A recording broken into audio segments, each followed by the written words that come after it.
leo nataka niwapeleke moja kwa moja mpaka nchi ya Gabon. Wadau, mwaka ni 27th of April 1993. Pale Libreville Airport kuna ndege aina ya DHC, de Havilland Canada, DHC-5 Buffalo, which is a transport aircraft for the Zambian military. What is it doing in Gabon then, you might ask yourself? The reason why this Zambian military aircraft iko Gabon, Libreville, on 27th of April 1993 ni kwa sababu it was the official transport for the Zambian national team, aka the Chipolopolo, which is Zambian for bullets. The Chipolopolo walikuwa pale, just taken off from the airport at Libreville. They were on their way to Dakar for the World Cup qualifiers in 1993, sababu World Cup ilikuwa 1994. Correct. But immediately they take off, the passengers discover that on one of the engines kuna moto.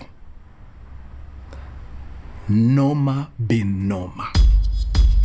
Wadau, tukuleni pause hapo kidogo. Nataka turudi nyuma kiasi ndio mjue hapa tuna deal na akina nani, watu wa gani hawa. 1987 ilipata tukiwa na Olympics pale Seoul, South Korea. Zambia ilikuwa imesukuma a football team huko, the Chipolopolos, ikiwa pale captained na mzee mzima Kalusha Bwalia. Jamaa hatari. Wacha nikuambie, the Chipolopolos in 1987 were so fierce. Walikuwa wanajua ball. Okay, mtu explainie watu wa Manchester, sijui kama mnasa sauti wangu ni mtu wa Manchester, naogopa atanizimia mikrofoni. Mnagongwa bao.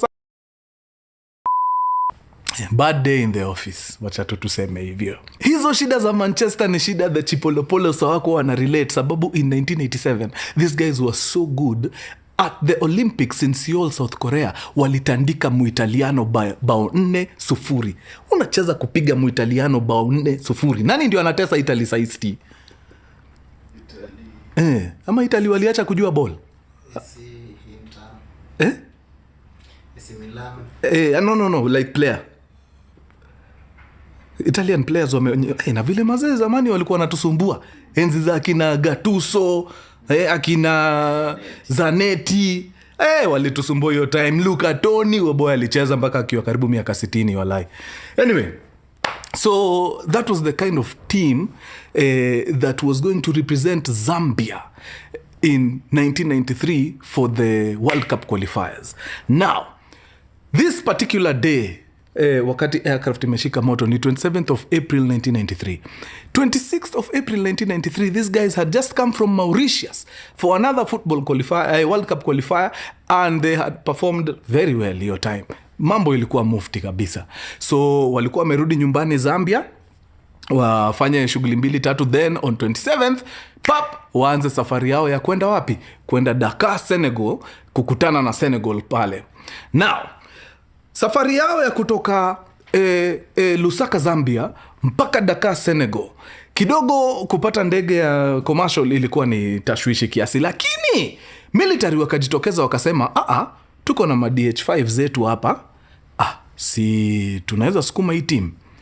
Wale watu wanajua military planes, wanajua Buffalo ni ndege safi sana ya kubeba mizigo nini. It's a transport aircraft, but waga inasafirisha watu pia, no worries. So gava ikaona okay, hakuna problem. Okay, si gava ni hiyo federation ya ina govern Zambian football, I think inaitwa ZF something, I forget. So ikasemekana weka vijana kwa Buffalo ya military, wacha wakimbie Dakar, waende wafanye mambo yao. Very nice. The Zambian Air Force wakaleta ndege yao pale de Havilland Canada DHC-5, ikiwa pale na rubani mwingine, flight engineer na mwanajeshi mwingine hapo wa 5, sikumbuki kazi yake ilikuwa nini. So crew walikuwa watu 5. Team Chipolopolo walikuwa wame forward wachezaji 25. So in total this aircraft had 30 souls on board. Now, wacheni niwapatie tu ratiba ama schedule ambaye ndege ilikuwa inafaa ichukue on its way to Dakar, Senegal. The DHC-5 ni ndege ambayo despite the fact that it's a very, unajua ni ndege inaweza chukua mizigo sawa, kuna kitu ina lack inaitwa range. Range basically ni hii ndege before ihitaji fueling tena inaweza enda umbali gani. So the DHC-5 ilikuwa na range ya a little over 1000 kilometers. Hiyo range compared to today's standards, see the best. In fact, just to put it in perspective, an aircraft that you guys are more familiar with is the Bombardier -8 Q400.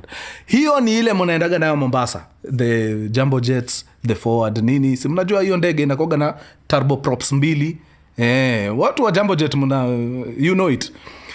The -8 Q400 iko na range ya a little over 2000 kilometers. So meaning inaweza fanya double what hii aircraft ya Zambian military ingeweza fanya. So because the Buffalo did not have that much range, the journey from Lusaka, Zambia to Dakar, Senegal lazima ingevunjwa mara 3. So safari ya kwanza, the first leg was from Lusaka, Zambia to the capital of Congo ambayo inaitwa Brazzaville, Congo Brazzaville. So pale Brazzaville wanaweka nini? Mafuta. Then kutoka Brazzaville inaenda airborne tena, inaenda inaanguka wapi? Gabon capital city which is Libreville. Ikishawekwa mafuta tena Libreville inaruka tena mpaka wapi? Ivory Coast capital city Abidjan. Hiyo unatambua sana city. Ikishatoka Abidjan fueling tena inaruka inaenda inaanguka Senegal capital city Dakar. Bas, simbaka hapo tuko salama? Very nice. So safari ikang'oa nanga Lusaka, Zambia without any incident. Wakaingia pale safi, ika take off kwa runway pale Lusaka, Zambia. Ikachukua nini inaitwa nini? Kashika flight path yake na ikaelekea. As these guys were approaching Brazzaville, the pilots walikuwa nasikia, hapana, one of our engines is struggling, na sijui ni kwa nini, but walikuwa wameisikia hata wakitoka Mauritius the previous days. Nimewambia before waende safari ya Dakar walikuwa wametoka Mauritius pia. So from Mauritius to Lusaka walikuwa wamesikia hiyo engine kidogo ina struggle kiasi, but aina okay, ni sawa, tutaishughulikia tu, iko sawa as long as tuko airborne bado twende. Also guys, this was a multi engine, ni twin prop. Engine moja ikifail, this aircraft has the capability to fly on one engine mpaka destination ama alternate airport. Bas, so no need to worry guys. So imetoka Lusaka, Zambia, imeenda imeanguka Congo Brazzaville. Pale Brazzaville wakapiga refueling kidogo, piga check hapa kwa engine kiasi, wakaona injelemewa sana, wacha tungangane. Piu! Take off from Brazzaville. Teke wanaelekea wapi? Libreville. Kidogo wanasikia this engine is struggling, but ni sawa. As long as we have another engine here, hakuna kitu inafaa iharibu safari yetu, tutafika. So they go and land where? Libreville, Gabon. Pale wanapiga refueling safi, inakuwa sawa. Sasa ni kuingia third leg of the flight, which is from Libreville, Gabon to Abidjan, Ivory Coast. These guys take off, and less than a minute into their flight, maze moto ina erupt maze kwa engine. Like a serious flame. Unajua engine sasa imewaka moto. Wakitoka hizo stops zao 2-3 walikuwa najua ka engine kana noma, lakini hawaku anticipate itakuwa ni noma hii design. Mpaka now the engine iko ablaze. But guys, engine fires, however rare, so happen. Na you have no reason per se to be alarmed. Kuna steps ambazo unaweza fuata in the event of an engine fire, which are very simple steps guys. In fact, take out your notebooks and your pens. Nataka tu niwa outline the steps to take when you're dealing with engine fire on an airborne aircraft. Number one, kitu ya kwanza kufanya, which is actually one of the most important, is to scream in your mother tongue. Hiyo ndio kitu ya kwanza. Like, yani ukipiga tu hivi uone uko na moto kwa engine, kitu ya kwanza tu ni bas. Once that is out of the way, now relax. Mambo iko mufti, hakuna need ya kupanic. Hii kitu tutafika mahali tunaenda. Step number 2. At this particular point, because you're airborne, inamaanisha throttles zako ziko in power. Ume-engage power. So step number 2 is to pull back your throttles back to the idle position. Once you have your throttles on the idle position, inamaanisha hakuna power kwa hiyo engine, you hit the master switch off.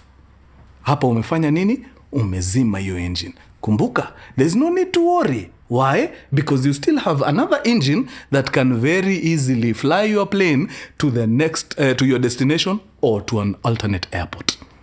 Bas, umepeleka throttle idle, umehit master switch off, iko sawa? The third step is to do something called isolation of the engine. You need to isolate it. Basically, in layman terms, ni una need to disconnect your engine from anything electrical, fuel lines, hydraulics, disconnect kabisa. Sababu maintain ikiwa bado connected na engine inachomeka huko, inamaanisha hiyo fumes itaingia kwa AC hivyo ianze kuingia ndani ya cabin. Sababu si mnajua AC ya ndege inakuwaga powered na engine. So you need to isolate the engine. So once you have done that, ni wewe upige hesabu yako ujiulize, which is easier?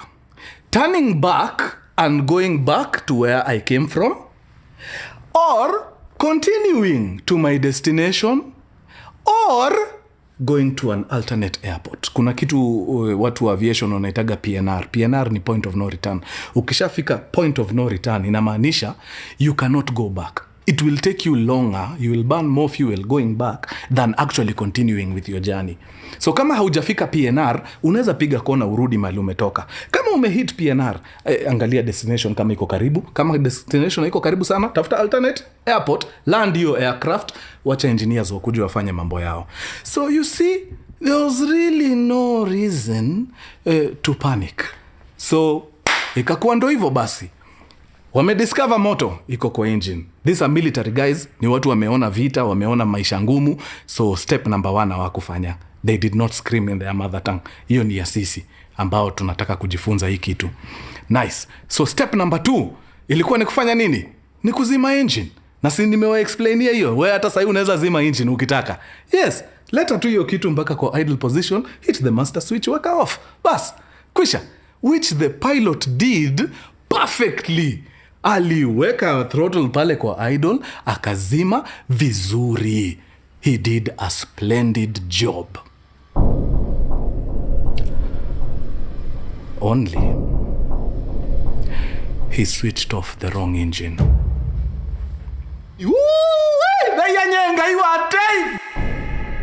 So now you are presented with a situation that is hard to crack. You have one engine on fire and you have another engine that is off. So you have nothing powering this plane at all. Na basic principles of flight zinakuambia ya kwamba unahitaji thrust, unahitaji hiyo power. Sababu hiyo power ndio inapatia ndege speed. Hii speed ndio inafanya kunakuwa na air under the wings. Air under the wings ina create kitu inaitwa lift. And that is what keeps a plane airborne. Now, one engine is on fire, not working. The working engine is off. Do they have speed? Oh, uliwapea. Is air hitting hapa chini ya wing? Oh, mulihit na ya zero. So, within no time, these guys were plummeting from the sky. Mpaka ndani ya Atlantic Ocean. Blunder. What a mistake.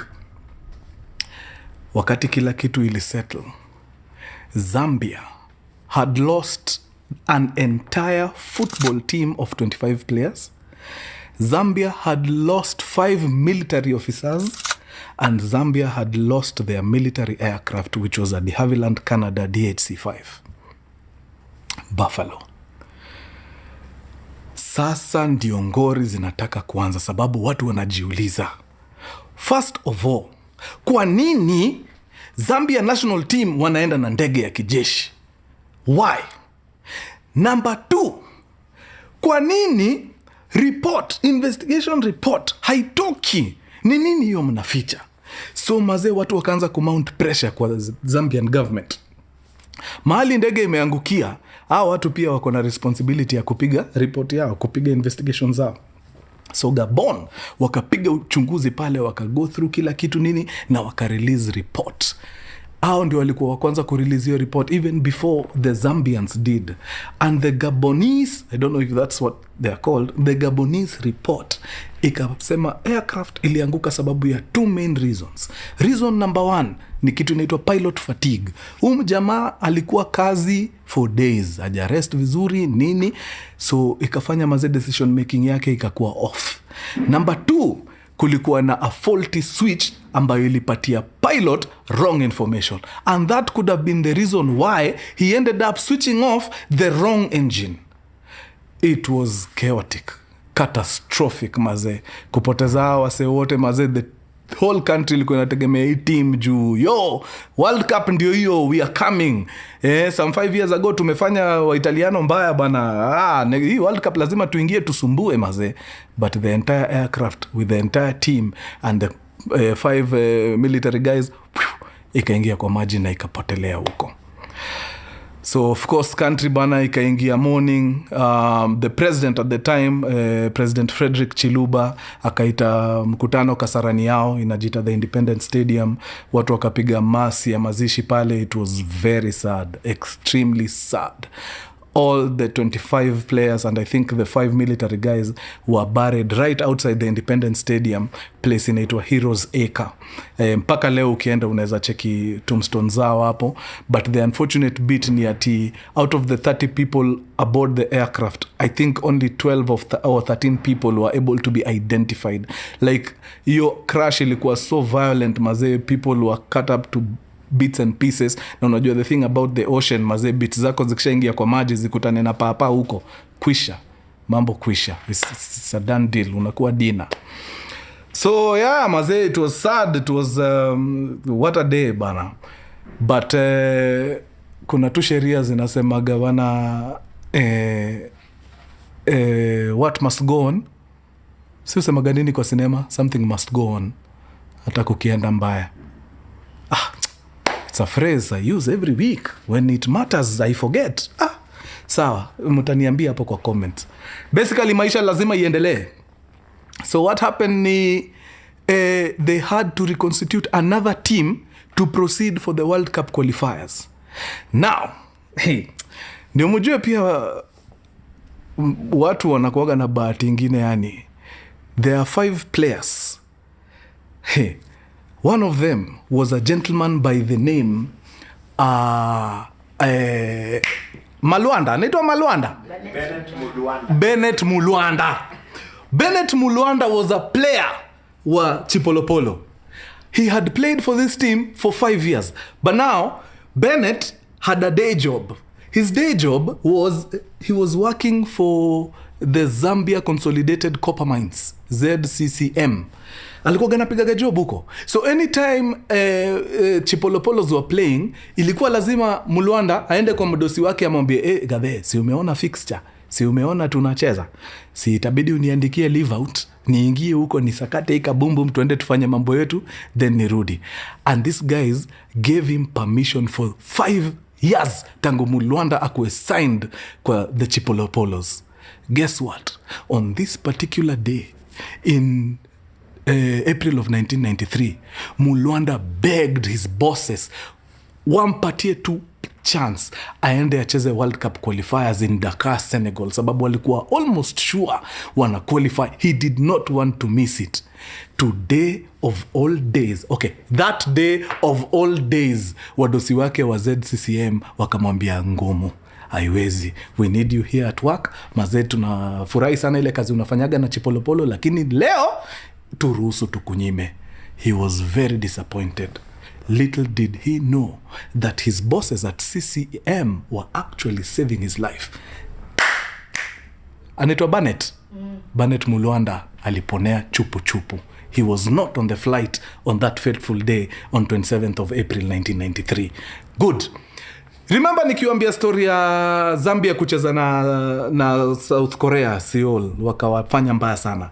There was a young man at the time, alikuwa fire, moto wa kuotea mbali. Kijana mzee mzima, Kalusha Bwalia, as at this particular day in 1993 was the team captain for the Chipolopolos. But because Kalusha Bwalia was so good, alikuwa shapata job in some Europe club. I think ni Anderlecht. Naitago hivyo? Belgium. Yes, either that ama some club in Netherlands, siko sure sana. So yeye, juu already alikuwa hizo sides, aliambia wasee wake, ina mambo, you guys just come through to Dakar, mimi ndatoka mahali niko, tukutane wapi? Tukutane Dakar, Senegal. So because of that, Kalusha Bwalia, who was the team captain at the time, was not on that flight. And that was the same case for three more players. So in total, 5 people who are the original Chipolopolos were not inside the aircraft. So walipona. So when they were reconstituting a new team, wakati walikuwa wanapanga kikosi kipya, wale waswatano waliingia pale na wakapeleka mashambulizi pale Dakar, wakafanya vile walifanya. Unfortunately for them, this time I think sababu ya hiyo loss na trauma na nini, they were not able to qualify for the World Cup. But in 1994, if I'm not mistaken, African Cup of Nations ilikuwa ina happen, AFCON. So wakarudi tena after kupiga mazoezi proper, yani mambo, yani wameamua sasa hapa ni kwenda kupiga kuvuruga. Ama jamaa waliingia hiyo campaign wakapiga deadly. Believe it or not, by the time ilikuwa inaisha African Cup of Nations, so walikuwa number 2, walipigwa finals na Nigeria. Otherwise walikuwa mazee on the verge of clenching the cup. Now, that was in 1994. 8 years later, in 2003, that's not even 8, that's 7 years later. Huh? No, that's 9 years later. In 2003, maze, wakapiga campaign ingine ya African Cup of Nations. Hao majamaa wakangangana deadly. Believe it or not, they qualified for the AFCONs, wakaenda wakapigana group stages, wakapigana quarters, round of 16, wakapigana quarters, wakapigana semis, na mechi ya mwisho, I think it was against Tunisia if I'm not wrong, they clenched the thing. Wakabeba kikombe mazee. In 2003, they were the Africa's champions. Let me shock you. The finals of the African Cup of Nations in 2003 were played in Libreville, Gabon, barely 500 meters from where their comrades passed on 9 years before. Unaweza imagine mazee aso walitoka huko wakisikia aje jo. Ilikuwa mazee yani feeling moja deadly sana. Walikuwa wameona wale wasa walikuwa hapo before them, and the country was super proud of those boys. Yeah. And that's the story of the Zambian national football team, the Chipolopolos, man.